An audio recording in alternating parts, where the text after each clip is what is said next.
The rifle trembled slightly in her hands as she peered through the scope, the crosshairs dancing over a target 800 meters away. Around her, dozens of seasoned male soldiers watched with barely concealed skepticism. The drill sergeant's voice boomed across the range. "Lady, you sure you're in the right place? The kitchen's back at base camp." Laughter rippled through the ranks. She didn't flinch, didn't respond.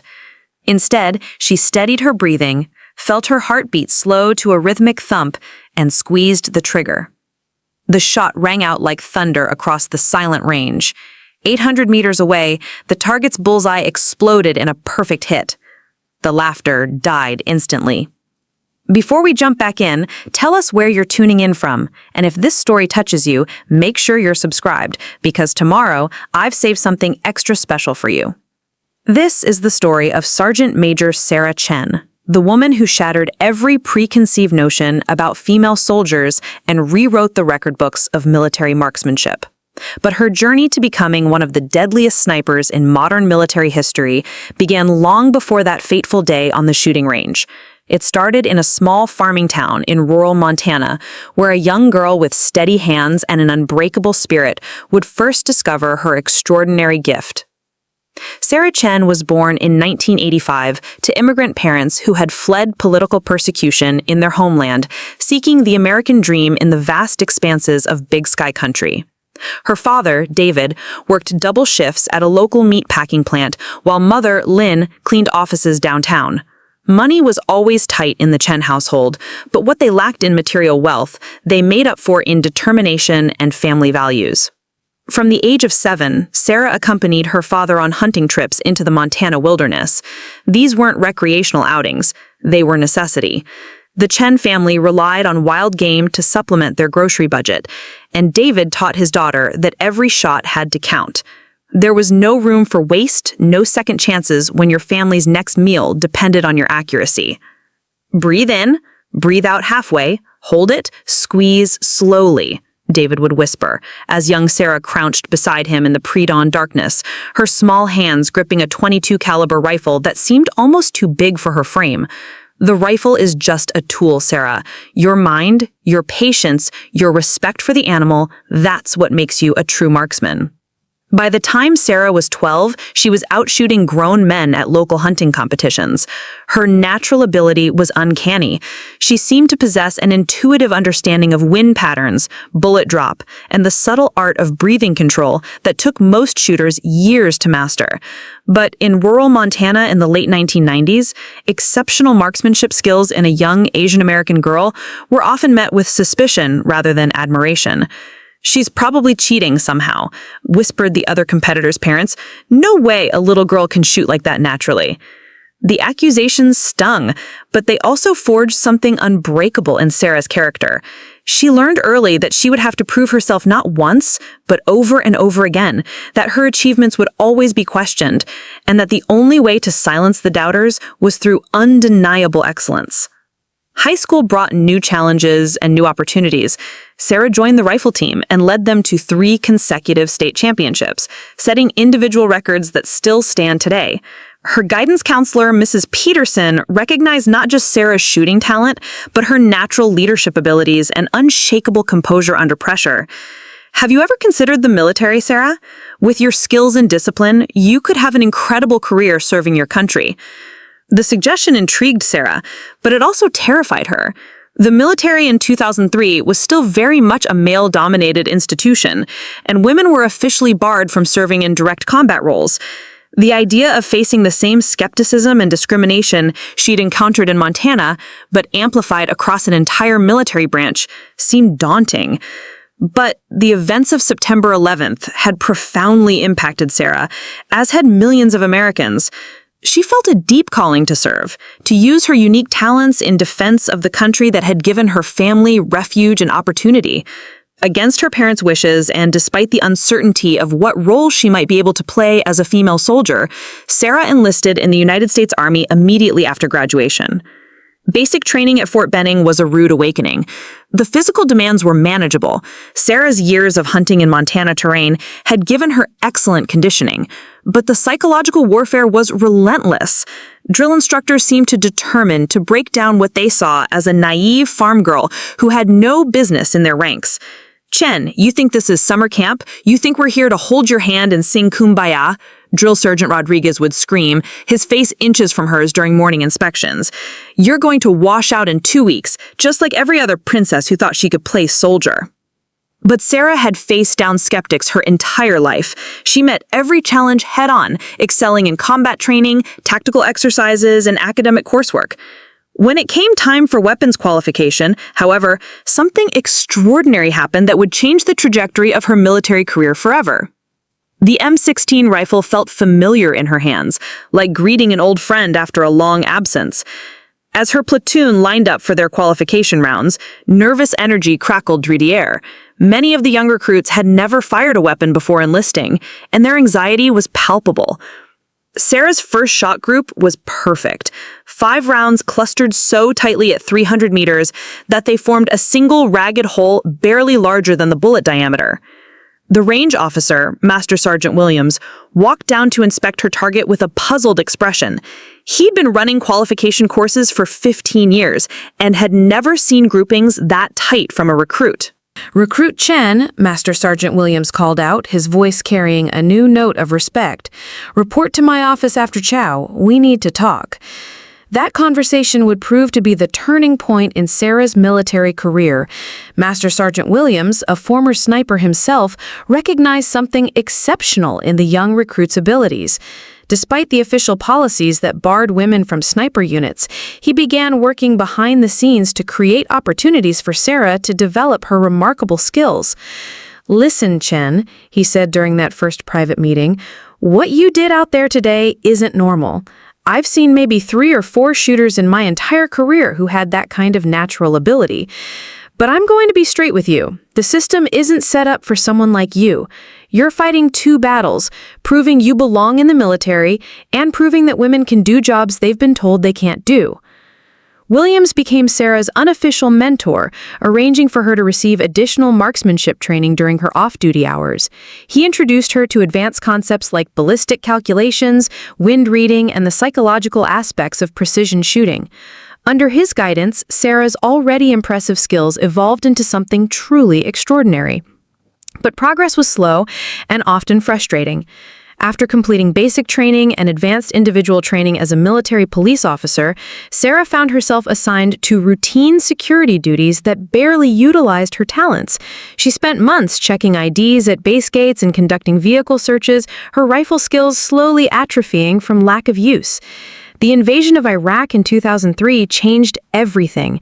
As the conflict escalated and American forces became bogged down in urban warfare, military leadership began reassessing their policies regarding women in combat. While official doctrine still prohibited women from serving in designated combat units, the reality on the ground was far more complex. Female soldiers like Sarah were already engaging enemy forces in daily firefights as they conducted convoy security and base defense operations.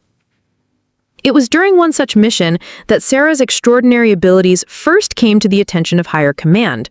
Her military police unit was providing security for a supply convoy traveling through the notorious Triangle of Death south of Baghdad when they came under intense sniper fire from insurgents positioned in a series of abandoned buildings.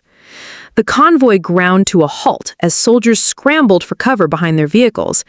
The enemy sniper was expertly concealed, picking off American soldiers with deadly precision from an estimated range of 600 meters. 2 soldiers were down, and medical personnel couldn't reach them while the sniper maintained his position. "Where the hell is that shooter?" shouted Lieutenant Morrison, the convoy commander. As another round sparked off the armored vehicle beside him, "Someone take that bastard out!" Sarah had spotted the sniper's position almost immediately, a slight glint of scope glass in a third-floor window of a partially collapsed apartment building. She'd been tracking his movement patterns, noting the timing between his shots, calculating the wind conditions and range. Without waiting for orders, she moved to the rear of her vehicle and began setting up her M14 rifle. "Chen, what are you doing?" her squad leader, Sergeant Martinez, called out. "Taking the shot, Sergeant," she replied calmly, adjusting her scope for the range and wind conditions. "That's gotta be 600 meters. You can't make that shot with an M14. Sarah didn't respond. She was already in what she would later describe as the zone, that transcendent state where external distractions faded away and her entire being focused on the single task of placing a bullet exactly where it needed to go. She controlled her breathing, felt her heartbeat slow, and waited for that perfect moment between beats when her body was completely still. The shot rang out like thunder across the Iraqi desert. 600 meters away, the enemy sniper's rifle clattered to the ground as he slumped forward in the window. The convoy's radio immediately crackled to life. "Target down. I repeat, target down. Who made that shot?" "That would be Specialist Chen, sir," Sergeant Martinez replied, his voice filled with awe and disbelief. Word of Sarah's incredible shot spread through the military grapevine with lightning speed. A female MP taking out an enemy sniper at 600 meters with a standard-issue rifle was the kind of story that captured imaginations and challenged preconceptions. Within days, Sarah found herself summoned to meet with Colonel James Patterson. "Specialist Chen," Colonel Patterson began, "I've been hearing some remarkable stories about your marksmanship abilities. Is it true you've been receiving advanced sniper training?" "Informal training, sir," Sarah replied carefully. "Master Sergeant Williams has been working with me during off-duty hours to improve my skills." Colonel Patterson nodded thoughtfully. The military was facing a critical shortage of qualified snipers as the Iraq conflict intensified, and the conventional wisdom about women in combat roles was being challenged daily by the realities of asymmetric warfare. Female soldiers like Sarah were already engaging enemy forces in daily firefights as they conducted convoy security and base defense operations. Colonel Patterson nodded thoughtfully. The military was facing a critical shortage of qualified snipers as the Iraq conflict intensified, and the conventional wisdom about women in combat roles was being challenged daily by the realities of asymmetric warfare. Female soldiers like Sarah were already engaging enemy forces in daily firefights as they conducted convoy security and base defense operations. Colonel Patterson nodded thoughtfully. The military was facing a critical shortage of qualified snipers as the Iraq conflict intensified, and the conventional wisdom about women in combat roles was being challenged daily by the realities of asymmetric warfare. Female soldiers like Sarah were already engaging enemy forces in daily firefights as they conducted convoy security and base defense operations. Colonel Patterson nodded thoughtfully. The military was facing a critical shortage of qualified snipers as the Iraq conflict intensified, and the conventional wisdom about women in combat roles was being challenged daily by the realities of asymmetric warfare. Female soldiers like Sarah were already engaging enemy forces in daily firefights as they conducted convoy security and base defense operations. It was during one such mission that Sarah's extraordinary abilities first came to the attention of higher command. Colonel Patterson nodded thoughtfully. The military was facing a critical shortage of qualified snipers. "Chen, I'm going to ask you a direct question, and I want a direct answer. If I could arrange for you to attend the Army's sniper school, would you be interested?" Sarah's heart pounded. This was the opportunity she had dreamed of, but she also understood the magnitude of what Colonel Patterson was offering. She would be among the first women ever to attend sniper school, and every aspect of her performance would be scrutinized and criticized. Failure would not only end her own career ambitions, but could potentially close the door for other women who might follow. "Yes, sir, I would be very interested," she replied without hesitation. Colonel Patterson smiled. "Good, because I've been in contact with some people at Fort Benning, and they're willing to make an exception to current policy on a trial basis. You'll be attending the next available sniper course, but understand this, you won't just be representing yourself, you'll be representing all women in the military. The pressure will be intense, the scrutiny relentless. Are you prepared for that?" Sarah thought of all the doubters she had faced throughout her life, from the hunters in Montana to the drill sergeants at basic training. She thought of her parents who had sacrificed everything to give her opportunities they never had. She thought of the soldiers whose lives might depend on her skills in the months and years to come. "I understand the pressure, sir," Sarah replied with quiet confidence. "I've been preparing for it my entire life." The U.S. Army Sniper School at Fort Benning, Georgia, was considered one of the most challenging military training programs in the world. The 8-week course had a failure rate of over 60%, and that was among carefully selected male soldiers who had already proven themselves in combat. The physical demands were brutal, the academic requirements extensive, and the psychological pressure designed to break all but the most resilient candidates. When Sarah arrived at Fort Benning in January 2004, she was the only woman in a class of 47 students. The other candidates had been drawn from elite units throughout the Army: Rangers, Special Forces operators, and seasoned infantry veterans. Many had multiple combat deployments and years of experience in high-pressure situations. The atmosphere was hostile from the moment she stepped off the bus. Whispered comments followed her everywhere. Affirmative action bullshit. She'll be gone in a week. This is what happens when politicians stick their noses in military business. Chief Instructor Master Sergeant David Iron Mike Thompson had 30 years of military experience and had trained over 2,000 snipers during his career. He was a legend in the sniper community, known for his uncompromising standards and ability to identify soldiers who possessed the rare combination of skills necessary for successful sniper operations. "Ladies and gentlemen," Thompson announced on the first day, his steely gaze sweeping across the assembled students, "I don't care what color you are, what state you're from, or what equipment you brought with you. I care about one thing. Can you put steel on target when lives depend on it? Over the next 8 weeks, we're going to find out who among you has what it takes to be a United States Army sniper." His eyes lingered on Sarah for a moment longer than the others, and she caught the subtle message, "You're going to have to prove yourself beyond any doubt." The first week was designed to weed out candidates who weren't physically or mentally prepared for the program.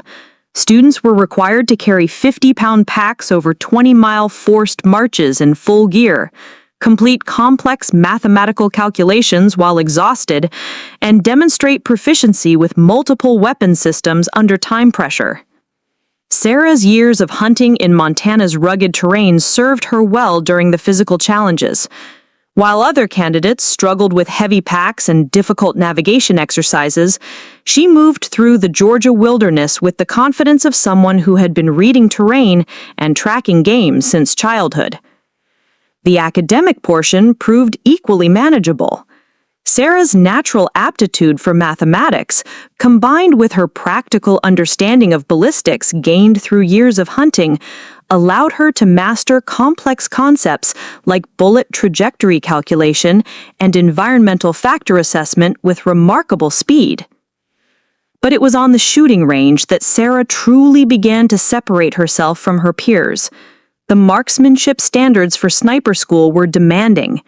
Students were required to achieve 90% accuracy at ranges from 300 to 800 meters, using a variety of shooting positions and environmental conditions. Sarah consistently achieved 95% accuracy or better, often placing shots with precision that amazed even the instructors. During a particularly challenging exercise that required students to engage multiple targets at varying ranges while moving between concealed positions, Sarah achieved a perfect score, something that had been accomplished only twice in the previous 5 years. "How the hell is she doing that?" muttered Staff Sergeant Rodriguez, one of Sarah's classmates, as he watched her place 5 consecutive shots into a 4-inch group at 600 meters while shooting from an awkward prone position behind a fallen log. The answer lay in Sarah's unique combination of natural talent, years of practical experience, and an almost supernatural ability to read environmental conditions. While other students relied heavily on their spotters to calculate wind speed and direction, Sarah seemed intuitively to understand how atmospheric conditions would affect bullet flight. "Chen?" Master Sergeant Thompson called after a particularly impressive performance during week 4. "Walk with me." They moved away from the other students, and Thompson's demeanor shifted slightly. I've been doing this for 30 years, and I've never seen anyone pick up advanced concepts as quickly as you have. But I need to be straight with you about something. There are people watching this program very closely. Some of them want you to succeed, but others are looking for any excuse to prove that women don't belong in sniper units. Sarah nodded. She had felt the extra scrutiny from day one. The sense that her every move was being evaluated not just as an individual student, but as a representative of all women in the military.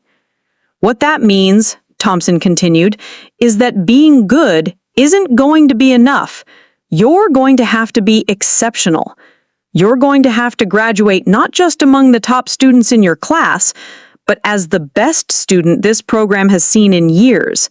Can you handle that kind of pressure? Yes, Master Sergeant, Sarah replied without hesitation. That's exactly what I intend to do. Thompson smiled grimly. Good, because starting tomorrow, we're moving into the advanced fieldcraft phase, and that's where most students either prove themselves or wash out. You're about to find out if all that shooting ability translates into real sniper skills. The advanced fieldcraft phase tested students' ability to move unseen through hostile territory, establish concealed shooting positions, and engage targets while remaining completely hidden from enemy forces. It combined physical endurance, tactical knowledge, and psychological resilience in ways that pushed even the most capable soldiers to their breaking points. Students were required to stalk within 200 meters of instructor positions without being detected, establish shooting positions that could remain viable for hours or days, and demonstrate their ability to operate independently in enemy territory for extended periods. Sarah's hunting background again proved invaluable. The patient hours she had spent as a child, motionless in hunting blinds, waiting for the perfect shot opportunity, had taught her to control not just her breathing and heart rate, but her entire body's metabolism. She could remain perfectly still for hours, seemingly becoming part of the landscape itself. During the stalking exercises, Sarah demonstrated an almost supernatural ability to blend with her environment. While other students were repeatedly spotted by instructors using high-powered optics, Sarah seemed to simply vanish into the landscape. Her movements were so subtle, so perfectly synchronized with natural patterns, that even experienced observer instructors had difficulty detecting her approach. "Where the hell did Chen go?" Instructor Staff Sergeant Williams muttered during a particularly challenging exercise, scanning the terrain through his spotting scope. Sarah had been clearly visible 300 meters out, moving through open ground toward the target position. Now, despite continuous observation, she had simply disappeared. Unknown to the instructors, Sarah was employing techniques her father had taught her during their hunting expeditions, methods passed down through generations of subsistence hunters who understood that a single wasted shot could mean going hungry for days. She moved with the patience of someone who had spent countless dawn hours waiting for the perfect moment when a deer would step into the open, understanding that nature operates on its own timeline.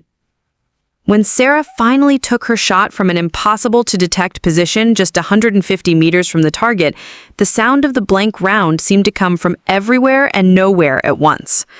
The instructor spent 20 minutes searching before she revealed herself, rising from what had appeared to be a small bush, but was actually her perfectly camouflaged ghillie suit, integrated with natural vegetation. "Outstanding work, Chen," Master Sergeant Thompson acknowledged, but his tone carried a weight beyond simple praise. "You just executed one of the finest stalking approaches I've seen in my career. But remember, in the field, that level of skill will keep you alive and help you accomplish your mission. In here, it's also going to put an even bigger target on your back." He was right. Sarah's exceptional performance was generating attention throughout the military hierarchy, and not all of it was positive. Traditional military culture was deeply resistant to change, and many officers viewed the presence of women in sniper training as a dangerous social experiment that threatened unit cohesion and combat effectiveness. Colonel Marcus Webb, the Fort Benning Training Command's deputy director, had been vocal in his opposition to allowing women into sniper programs. During a heated discussion with Colonel Patterson and other senior officers, Webb made his position clear. This is pure political correctness run amok. We're not running a college admissions program here. We're training soldiers to kill the enemy in the most demanding circumstances imaginable. Physical strength, psychological resilience, unit cohesion, all of these factors are compromised when you start mixing genders in elite units. But Colonel Patterson had been monitoring Sarah's progress closely, and the reports he was receiving painted a picture of a soldier whose abilities transcended gender-based assumptions. Her shooting scores weren't just competitive with her male counterparts, they were consistently superior. Her tactical knowledge, physical conditioning, and psychological stability all exceeded program standards by significant margins. Marcus, I understand your concerns, but we can't ignore the data. Chen isn't just meeting standards, she's setting new ones. If we have a soldier who can accomplish the mission better than anyone else, don't we have an obligation to use that asset effectively? The debate continued behind closed doors while Sarah focused on the increasingly difficult challenges of sniper school. Week 6 brought the final shooting examinations, comprehensive tests that would determine not just graduation, but class rankings. Students were required to engage targets at ranges from 300 to 1,000 meters under various conditions, different weather, lighting, and shooting positions. Sarah approached the final exam with the same methodical preparation she had applied to every aspect of her training. The night before, she spent hours studying weather forecasts, reviewing range cards, and mentally rehearsing her shooting sequences. She cleaned and inspected her M24 rifle system with obsessive attention to detail, checking every component that could affect accuracy. The examination began at dawn, with multiple students shooting simultaneously at different ranges and target arrays. The scoring was ruthless. Anything less than a first-round hit on vital zones was considered a miss, and 3 misses meant automatic failure from the program. Sarah's first target was a silhouette at 400 meters in crosswind conditions that were challenging even for experienced snipers. She studied the wind patterns, noting the movement of grass and vegetation at different distances, calculating how the bullet's flight would be affected by the varying air currents. The shot was perfect, center mass, exactly where she had aimed. The second target at 600 meters fell equally precisely. As Sarah worked through progressively more difficult engagements, a small crowd of instructors began gathering behind the shooting line to watch. By the time she reached her final target, a challenging 900-meter shot at a partially concealed silhouette in difficult lighting conditions, Sarah had achieved 19 consecutive first-round hits. The pressure was immense. A miss would still allow her to graduate, but it would prevent her from achieving the perfect score that had only been accomplished 3 times in the school's history. "Take your time, Chen," Master Sergeant Thompson advised quietly. "This is a tough shot under the best circumstances." Sarah settled behind her rifle and began her familiar ritual. She studied the target through her scope, noting every detail of the range, wind conditions, and environmental factors.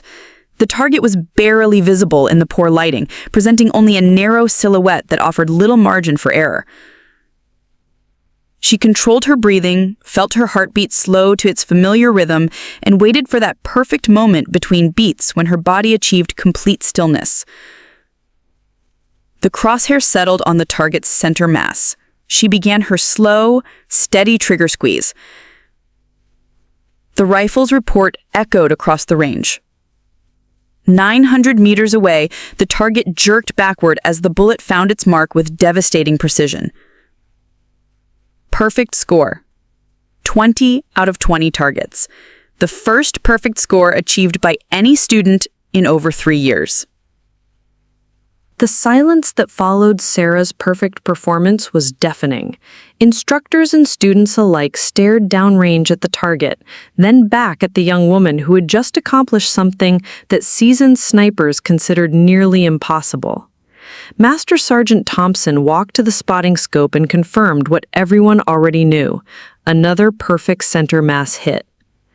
"Ladies and gentlemen," Thompson announced to the assembled group, "you have just witnessed something extraordinary." In 30 years of training snipers, I have never seen a more dominant performance on the final examination.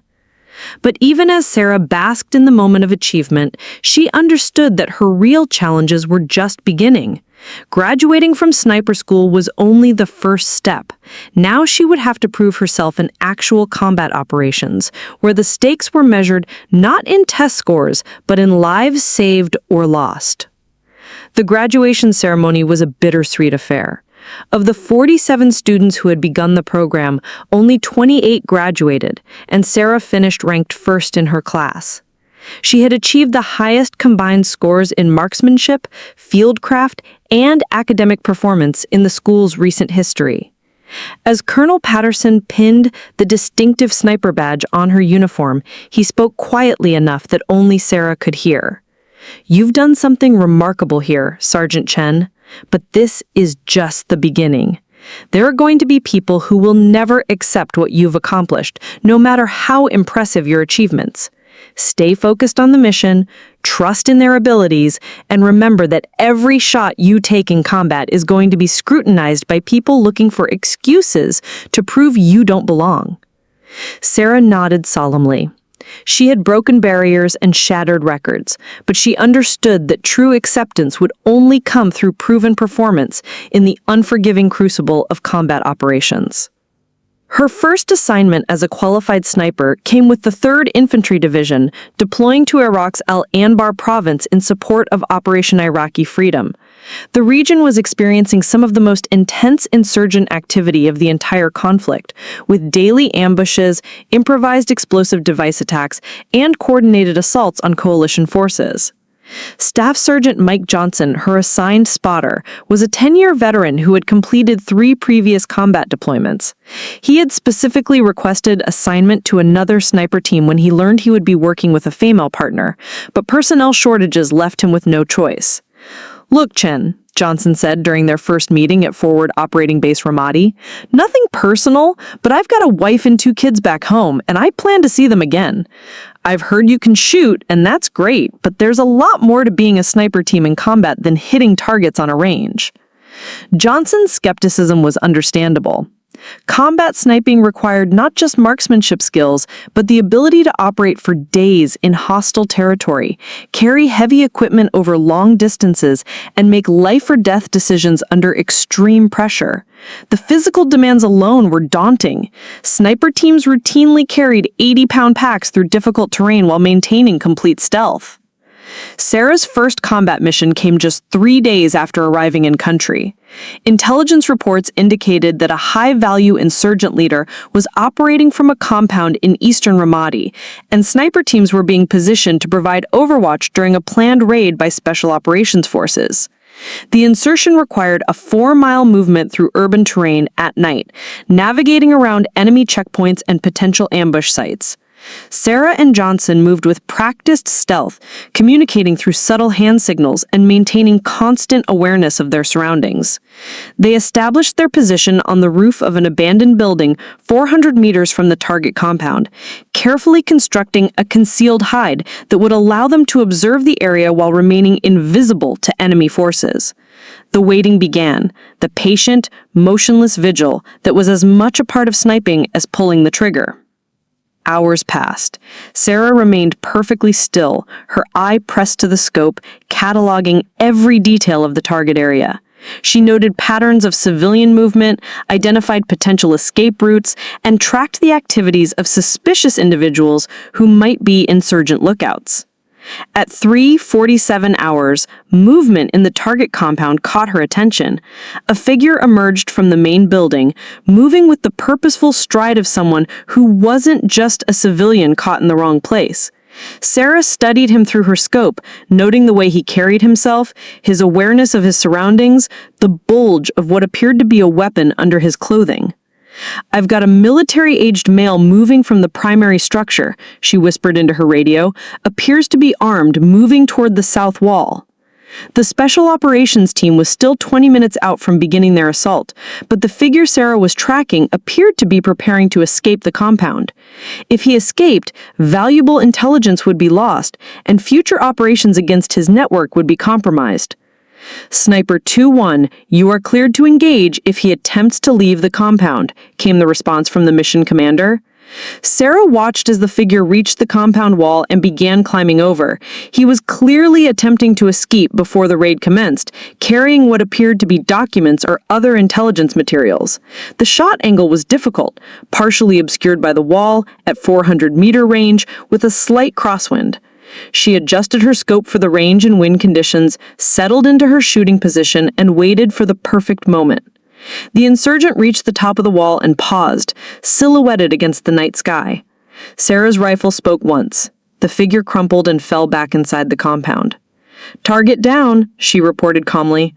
When the Special Operations team completed their raid 30 minutes later, they recovered the body of a significant insurgent leader along with detailed plans for attacks on coalition forces.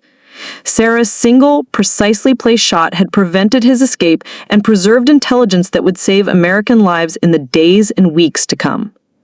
"Nice shooting, Chen," Staff Sergeant Johnson said as they prepared to leave their position. For the first time since they had been partnered, his voice carried genuine respect rather than reluctant acceptance. "That was a hell of a shot under difficult conditions." The successful mission marked the beginning of Sarah's reputation as one of the most effective snipers operating in Iraq. Over the following months, she and Johnson conducted dozens of operations, providing precision fire support for infantry units, eliminating high-value targets, and protecting coalition forces from insurgent attacks. Her confirmed kill count began to climb steadily, but Sarah never kept personal tallies or celebrated the taking of enemy lives. Each shot was a tactical necessity, a precise application of lethal force in service of a larger mission. She approached each engagement with the same methodical professionalism she had learned during hunting trips with her father. Respect for the gravity of the moment, absolute focus on accuracy, and acceptance of the heavy responsibility that came with taking a life. The insurgents quickly began to recognize the presence of an exceptionally skilled sniper operating in their area. Sarah's shots were so precisely placed and so consistently fatal that enemy fighters started calling her the Ghost, a phantom who could kill from impossible distances without ever being seen. Her most famous engagement came during a major offensive operation in Fallujah, where insurgent forces had taken control of several city blocks and were using coordinated sniper fire to pin down advancing Marines. Multiple enemy marksmen were positioned throughout the area, creating overlapping fields of fire that made movement extremely dangerous for coalition forces. Sarah and Johnson were inserted on the roof of a 4-story building that provided excellent overwatch of the entire battle area. Their mission was to identify and eliminate enemy snipers, allowing Marine units to advance and complete their objectives. The urban combat environment was extraordinarily complex. Enemy snipers were well concealed in buildings, hiding behind walls, and using small apertures to fire at American forces while remaining nearly invisible.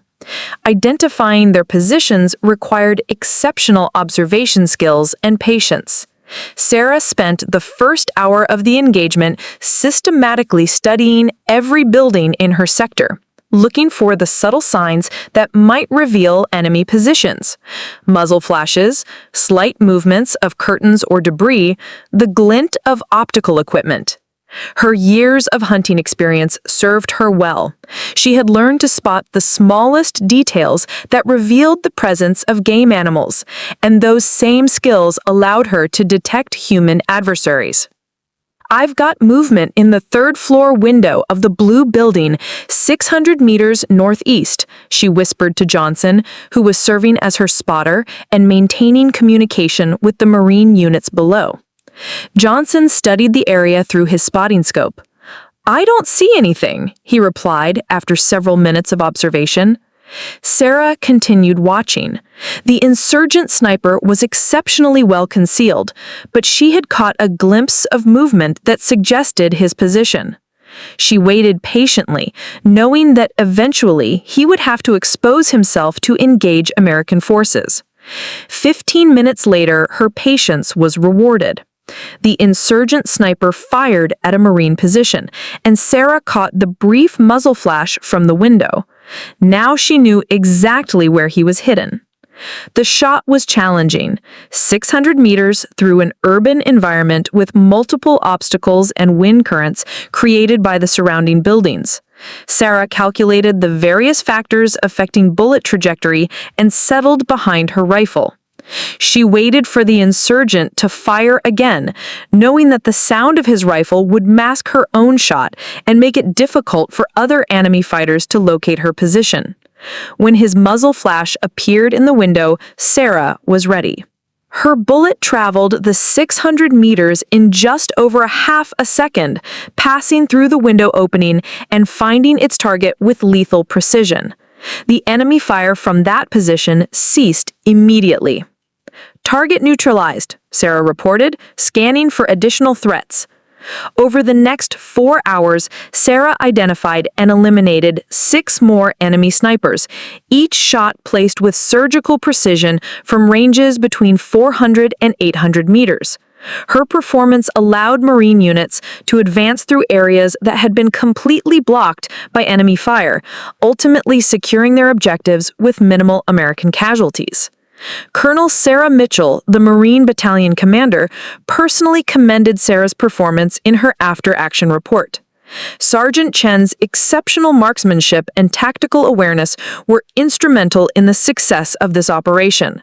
Her ability to locate and eliminate enemy snipers operating in complex urban terrain prevented numerous American casualties and allowed our forces to complete their mission ahead of schedule.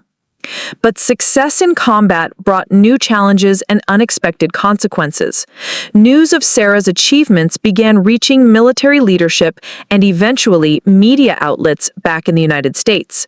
The story of a female soldier breaking every marksmanship record and proving herself as one of the military's most effective snipers was compelling to journalists and the public.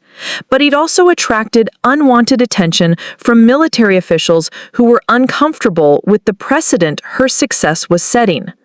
General Robert Hayes, a veteran infantry commander with traditional views on women in combat, expressed concerns during a Pentagon briefing. "While I respect Sergeant Chen's individual achievements, we cannot allow isolated cases to drive broader policy decisions. Combat effectiveness depends on unit cohesion and established procedures that have been proven over decades of warfare." Sarah found herself caught between conflicting pressures. Her combat effectiveness was undeniable.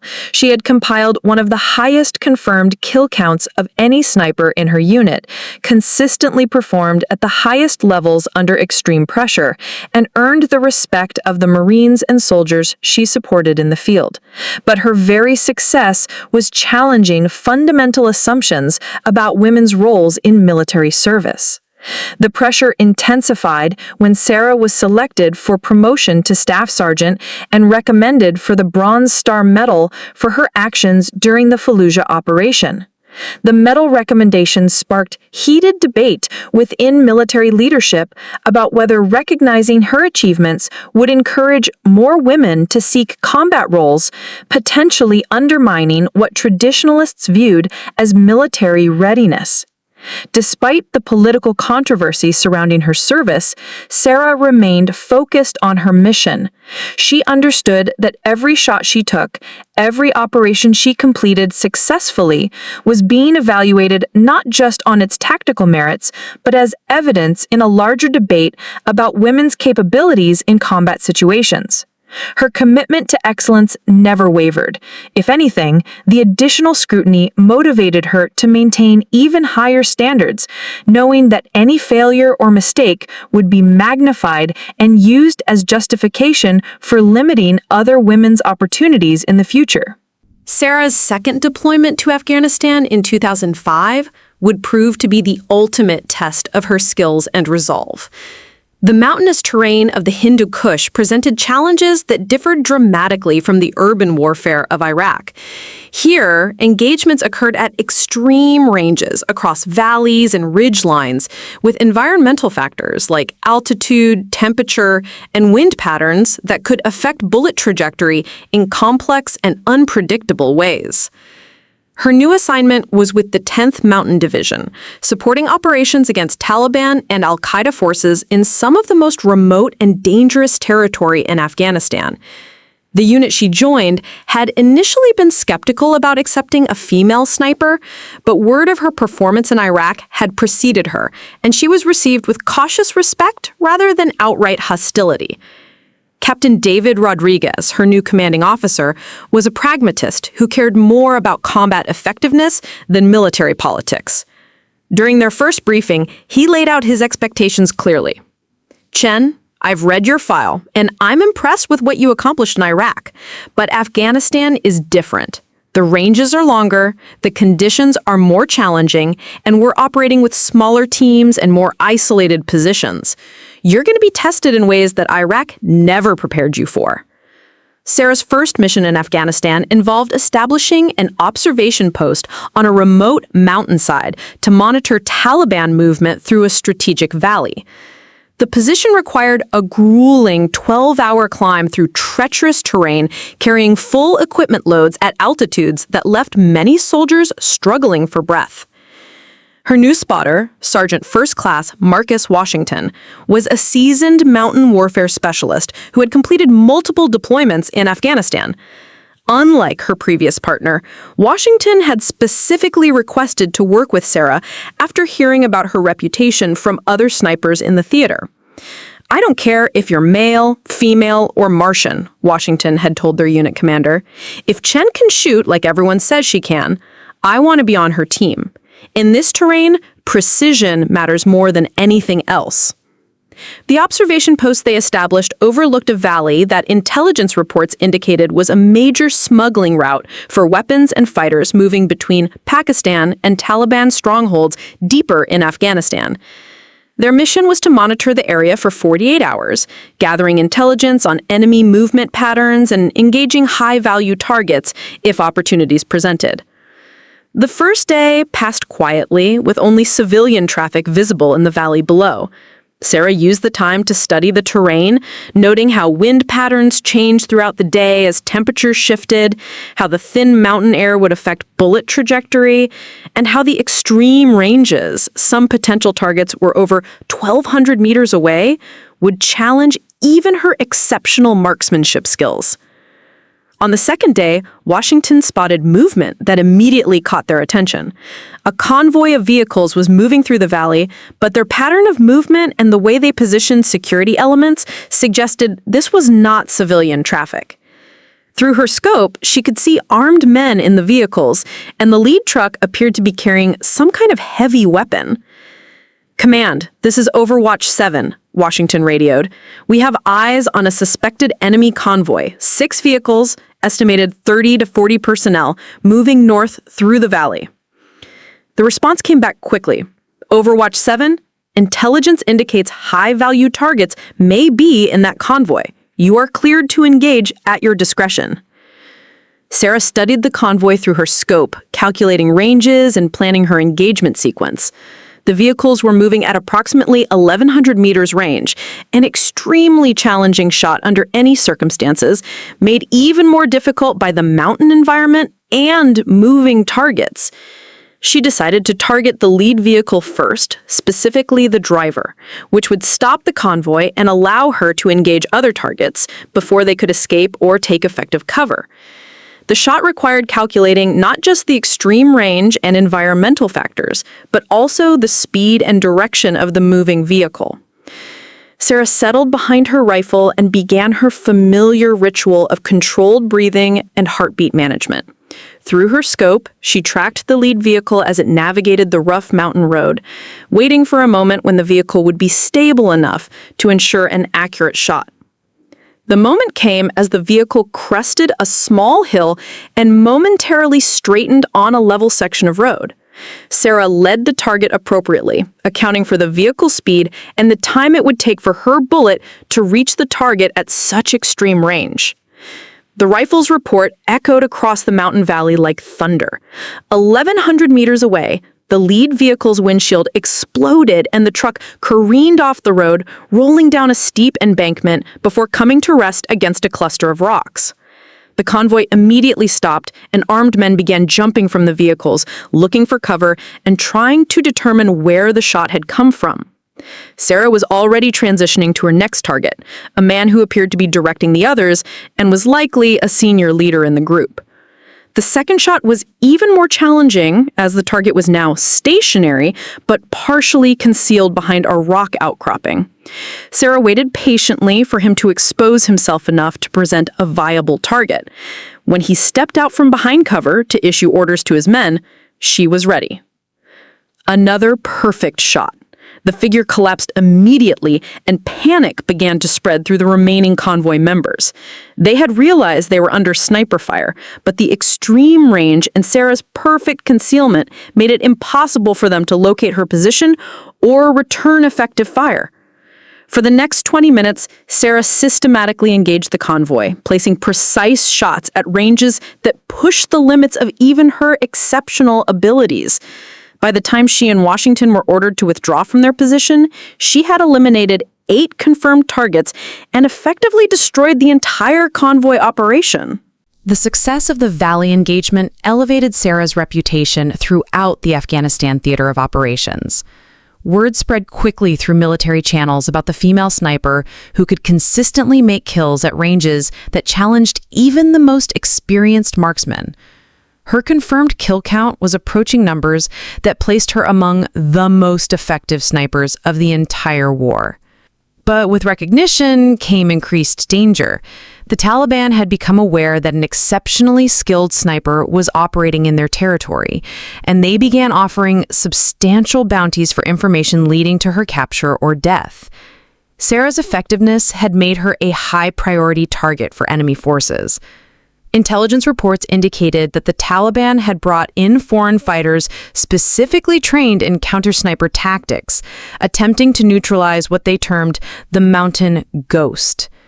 These specialists understood that traditional infantry tactics were ineffective against a sniper of Sarah's caliber, and they began employing more sophisticated methods to locate and eliminate her. The cat-and-mouse game escalated during Sarah's 3rd month in Afghanistan. Her unit received intelligence about a planned Taliban attack on a remote outpost, and Sarah and Washington were positioned to provide overwatch and precision fire support during the expected assault. The engagement began before dawn, with Taliban forces attacking from multiple directions in an attempt to overrun the small American position. Sarah's role was to identify and eliminate key enemy leaders and weapons teams that posed the greatest threat to the defending soldiers. From her concealed position 800 meters from the outpost, Sarah had excellent visibility of the attacking forces. Through her scope, she could see Taliban fighters moving in coordinated assault teams, with experienced leaders directing their movements and heavy weapons teams setting up to provide suppressing fire. Her first target was a machine gun team that had established a position on a ridgeline overlooking the outpost. The crew was expertly concealed, and their fire was pinning down the American defenders, preventing them from manning their defensive positions effectively. Sarah studied the enemy position, noting the limited visibility she had of the machine gun crew. Only the gunner's head and shoulders were visible above the rocks they were using for cover, presenting a target area of perhaps 12 inches at 800 meters range. The shot required absolute precision. A miss would alert the enemy to her presence and potentially allow them to relocate before she could engage again. Sarah settled into her shooting position, controlled her breathing, and waited for the perfect moment. When the machine gunner shifted slightly to adjust his weapon's position, Sarah was ready. Her bullet found its mark with devastating accuracy, and the enemy machine gun fell silent immediately. The loss of suppressing fire allowed the American defenders to reoccupy their fighting positions and begin returning effective fire. But Sarah's muzzle flash had been spotted by the Taliban counter-sniper team, and they quickly began maneuvering to locate her exact position. Washington, monitoring enemy communications through intercepted radio traffic, realized the danger they were facing. "Chen, we've got problems," he whispered urgently. "They've got a dedicated hunter team moving on our position.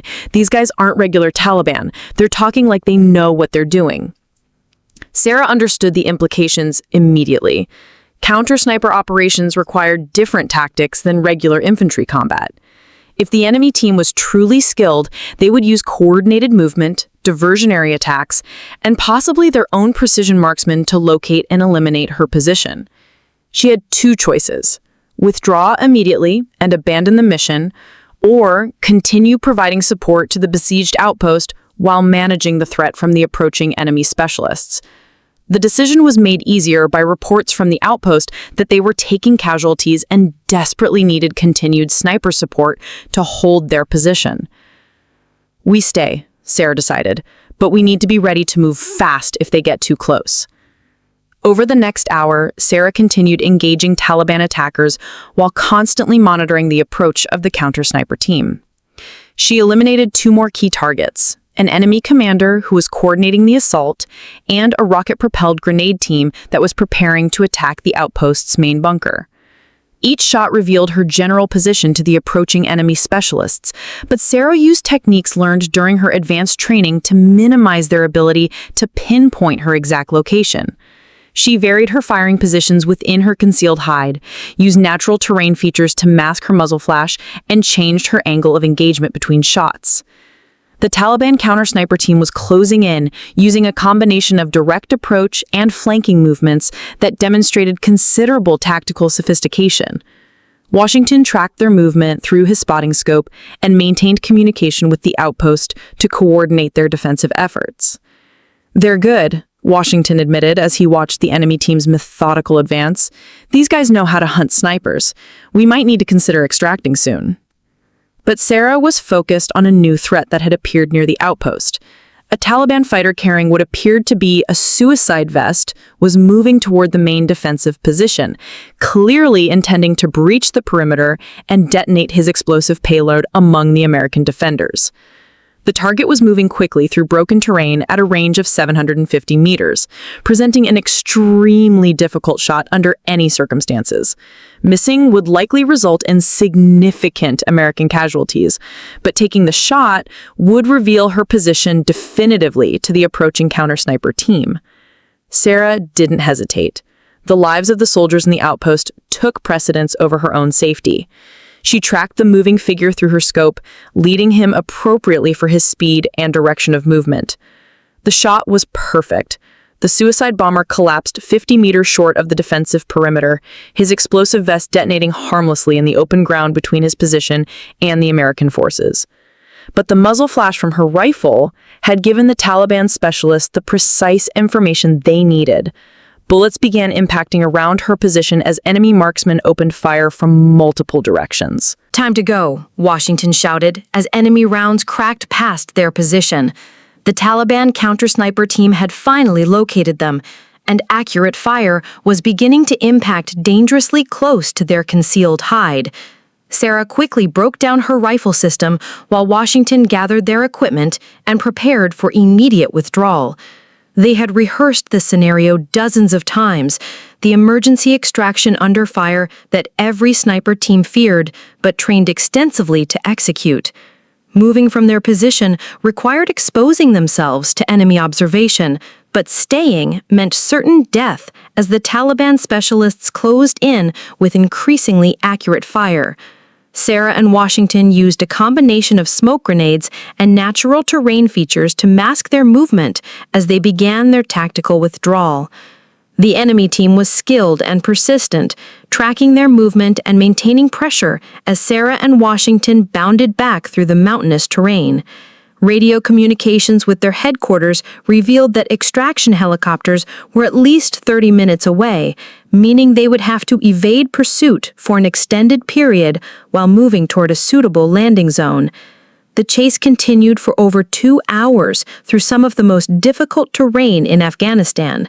Sarah and Washington used every technique they had learned about evasion and escape, changing direction frequently, using natural obstacles to break visual contact, and maintaining strict noise discipline to avoid detection. During a brief halt to assess their situation, Washington checked his GPS and realized they had covered nearly 8 kilometers of mountain terrain while carrying full equipment loads. The Taliban pursuit had fallen behind, but they were still operating in hostile territory with limited ammunition and no immediate support available. "We need to find an overwatch position and establish communications with headquarters," Washington decided. "Those helicopters are going to need precise coordinates, and we need to make sure the landing zone is secure." They selected a defensive position on a ridge that provided excellent visibility of the surrounding area and established communications with their unit headquarters. The extraction helicopters were en route, but intelligence reports indicated that Taliban forces were converging on their general area from multiple directions. Sarah set up her rifle system to provide security while they waited for extraction, scanning the approaches to their position for signs of enemy movement. The situation was tense. They were isolated in hostile territory with limited ammunition and no immediate support available. "I count 12 fighters moving in 2 groups up the main approach," Sarah reported to Washington. "They'll be in effective firing range in about 10 minutes. Washington coordinated with the incoming helicopters while Sarah prepared to engage the approaching enemy forces. The extraction bruds were still 15 minutes out, meaning she would need to delay or stop the Taliban advance to ensure the helicopters could land safely. The tactical situation was challenging. Sarah was outnumbered 12-2, operating with limited ammunition, and would need to engage multiple targets quickly to prevent them from reaching positions where they could threaten the helicopter extraction. She decided to target the apparent leaders first, hoping to disrupt the enemy formation and slow their advance. Through her scope, she identified 2 fighters who appeared to be directing the movement of the others, one in each of the approaching groups. Sarah's first shot dropped the leader of the eastern group at 580 meters range. The remaining fighters immediately sought cover, but their advance had been disrupted as they tried to understand where the shot had come from and who was now in command. Her second shot eliminated the leader of the western group, creating further confusion among the Taliban fighters. Without their leaders providing direction, the 2 groups began moving more cautiously and less coordinatedly, buying precious time for the helicopter extraction. The sound of approaching rotors announced the arrival of the helicopters, but the Taliban fighters had resumed their advance and were now close enough to threaten the landing zone with small arms fire. Sarah continued engaging targets, placing precise shots that forced the enemy to take cover and disrupted their ability to coordinate an effective attack on the helicopters. As the lead helicopter began its approach to the landing zone, Sarah and Washington prepared for their final sprint to the extraction point. They would have to abandon their concealed position and move across open ground while under potential enemy observation and fire. "Cover me," Washington called as he began moving toward the helicopter. Sarah provided precision fire to suppress the advancing Taliban fighters, forcing them to keep their heads down as her partner reached the aircraft. When Washington reached safety, it was Sarah's turn to make the dangerous sprint across open ground. She broke from cover and ran toward the helicopter, while Taliban fighters emerged from their concealed positions and began firing at the aircraft and the running figure. Bullets cracked past her as she covered the final meters to the helicopter. The door gunner was returning fire at the Taliban positions, but accurate enemy rounds were impacting dangerously close to the aircraft. Sarah dove through the open helicopter door as the pilot began lifting off immediately. As the helicopter climbed away from the mountain ridge, Sarah could see the Taliban fighters below, still firing ineffectively at the departing aircraft. The extraction had been successful, but it had been one of the closest calls of her military career. The mission debriefing revealed the full scope of what Sarah had accomplished during the engagement. She had eliminated 14 confirmed enemy targets during the battle for the outpost, including the suicide bomber whose death had likely saved numerous American lives. Her precision fire had been instrumental in breaking up the Taliban assault and allowing the small outpost to hold its position until reinforcements arrived. Sarah's extraction from the mountain engagement marked a turning point in both her military career and the broader debate about women in combat roles. The after-action reports painted a picture of a soldier whose performance under extreme pressure had exceeded even the highest expectations for elite military units. Colonel Patricia Reynolds, the first female officer to serve as a brigade commander in Afghanistan, personally reviewed Sarah's service record and recommended her for the Silver Star Medal, one of the military's highest decorations for valor in combat. The recommendation detailed not just her exceptional marksmanship, but her tactical decision-making, leadership under fire, and unwavering commitment to mission accomplishment despite personal danger. Sergeant Chen's actions during this engagement exemplify the highest traditions of military service, Colonel Reynolds wrote in her recommendation. Her tactical awareness, technical proficiency, and courage under fire saved American lives and accomplished mission objectives under the most challenging circumstances imaginable. But the medal recommendation ignited a firestorm of controversy within military leadership and political circles. Sarah's achievements were becoming impossible to ignore, and they directly challenged long-held assumptions about women's capabilities in combat situations. Some officials worried that recognizing her accomplishments would create pressure to open all military occupational specialties to women, fundamentally changing the nature of military service. General William Harrison, the chairman of the Joint Chiefs of Staff, found himself caught between conflicting pressures. The data clearly showed that Sarah was one of the most effective soldiers in the theater, regardless of gender. Her kill count, mission success rate, and performance under pressure matched or exceeded that of any sniper in recent military history. However, traditionalists within the military hierarchy argued that individual exceptions should not drive policy changes that could affect unit cohesion and combat effectiveness across the entire force. They contended that Sarah's success was an anomaly that couldn't be replicated on a larger scale.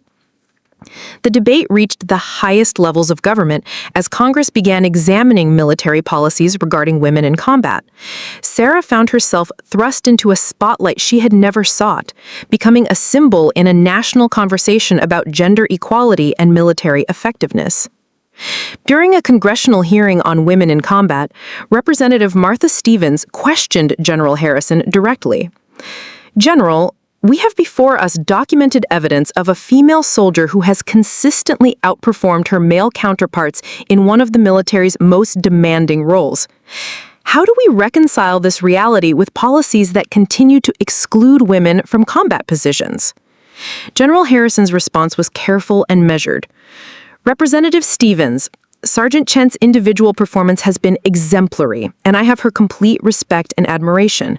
However, military policy must be based on comprehensive analysis of how changes would affect overall force readiness and effectiveness, not on individual cases, regardless of how impressive they might be." But meanwhile, Sarah continued serving in Afghanistan, largely unaware of the political controversy surrounding her military service. She was focused on her missions, her soldiers, and the immediate tactical challenges of operating in a complex combat environment.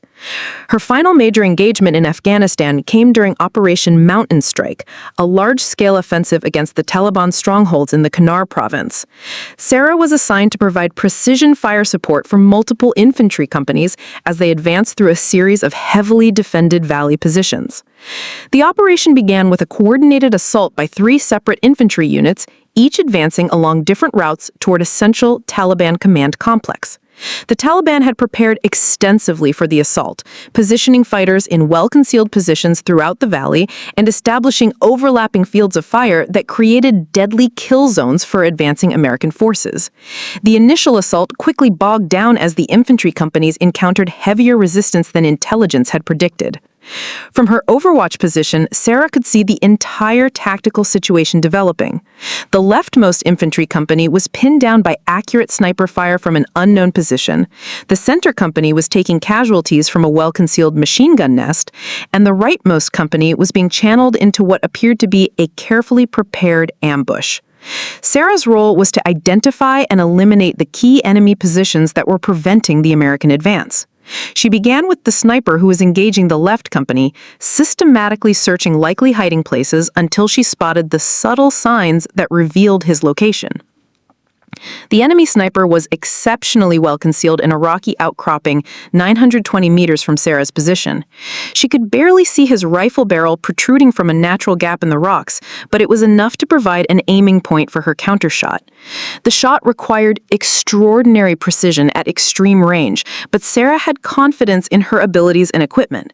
She calculated the environmental factors, settled into her shooting position, and waited for the enemy sniper to fire again, knowing that his muzzle flash would confirm his exact location.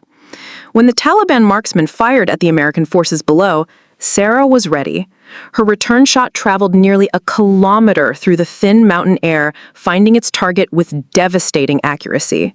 The enemy sniper fire ceased immediately, allowing the pinned infantry company to resume their advance. Sarah quickly transitioned to the machine gun position that was hampering the center company's movement. This target presented different challenges: multiple enemy fighters in a prepared position with excellent cover and concealment. She would need to eliminate the gunner while minimizing the risk that other fighters would immediately replace him. Her solution was to wait for the moment when the gunner was most exposed, then place a shot that would not only eliminate him, but also damage the weapon system itself. When the opportunity presented itself, Sarah's bullet struck both the gunner and the machine gun's receiver, rendering the position ineffective.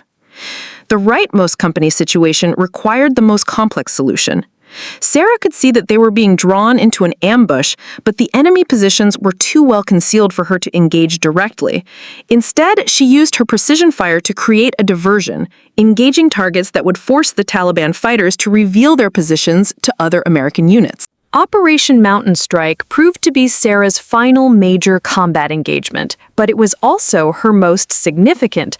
Over the course of 8 hours, she eliminated 17 confirmed enemy targets, disrupted multiple Taliban defensive positions, and provided the precision fire support that allowed 3 infantry companies to accomplish their objectives with minimal American casualties. The success of the operation finally silenced most of her remaining critics within the military hierarchy. Even the most traditional officers could no longer argue that Sarah's presence in combat units was detrimental to mission effectiveness when the evidence clearly demonstrated the opposite. General Harrison, who had initially been skeptical about women in combat roles, personally visited Sarah's unit to commend her performance. During a private conversation, he acknowledged that his own preconceptions had been challenged by her consistent excellence. "Sergeant Chen," he said, "I want you to know that your service has fundamentally changed how military leadership thinks about the capabilities of women in combat. You've proven that merit and effectiveness matter more than traditional assumptions." Sarah's response was characteristically humble. "Thank you, sir. I've just tried to do my job to the best of my abilities. I hope my service has opened doors for other women who want to serve their country in combat roles." As her deployment neared its end, Sarah reflected on the journey that had brought her from the hunting grounds of Montana to the mountains of Afghanistan. She had faced skepticism, discrimination, and physical danger, but she had persevered through determination, skill, and an unwavering commitment to excellence. Her final statistics were unprecedented for any sniper in modern military history. Over 2 combat deployments, she had achieved 187 confirmed kills, participated in over 400 combat missions, and maintained a first-shot hit probability that exceeded 94% under all conditions. These numbers represented not just exceptional marksmanship, but consistent performance under the most challenging circumstances imaginable. More importantly, Sarah's service had saved countless American lives. Her precision fire had broken up enemy attacks, eliminated high-value targets, and provided crucial support during the most dangerous phases of combat operations. Unit commanders consistently requested her team for critical missions because they knew her presence dramatically increased their chances of success. The impact of Sarah's military service extended far beyond her individual achievements. In 2013, largely as a result of the precedent set by soldiers like her, the Department of Defense officially lifted the ban on women serving in combat roles. The policy change acknowledged what Sarah had proven through her actions, that military effectiveness depended on individual capability rather than gender. Colonel Patricia Reynolds, who had championed Sarah's recognition throughout her career, spoke at the policy announcement ceremony. Today we acknowledge what some of us have known for years, that courage, skill, and dedication are not determined by gender. Soldiers like Sergeant Chen have proven that women can excel in any military role when given the opportunity. Sarah's transition back to civilian life was challenging in ways that combat had never been. The hypervigilance and intensity that had served her well as a sniper made it difficult to adjust to the slower pace and different priorities of civilian society. Like many combat veterans, she struggled with the psychological effects of prolonged exposure to life-and-death situations. She found purpose in sharing her story and mentoring other women who were considering military service. Sarah spoke at military academies, veterans organizations, and women's groups, always emphasizing that her achievements were the result of hard work and determination rather than exceptional natural ability. Every one of you has the potential to excel in whatever field you choose, she would tell audiences of young women. The only limitations are the ones you accept for yourself. Don't let anyone tell you that you can't do something because of your gender. Use their skepticism as motivation to prove them wrong.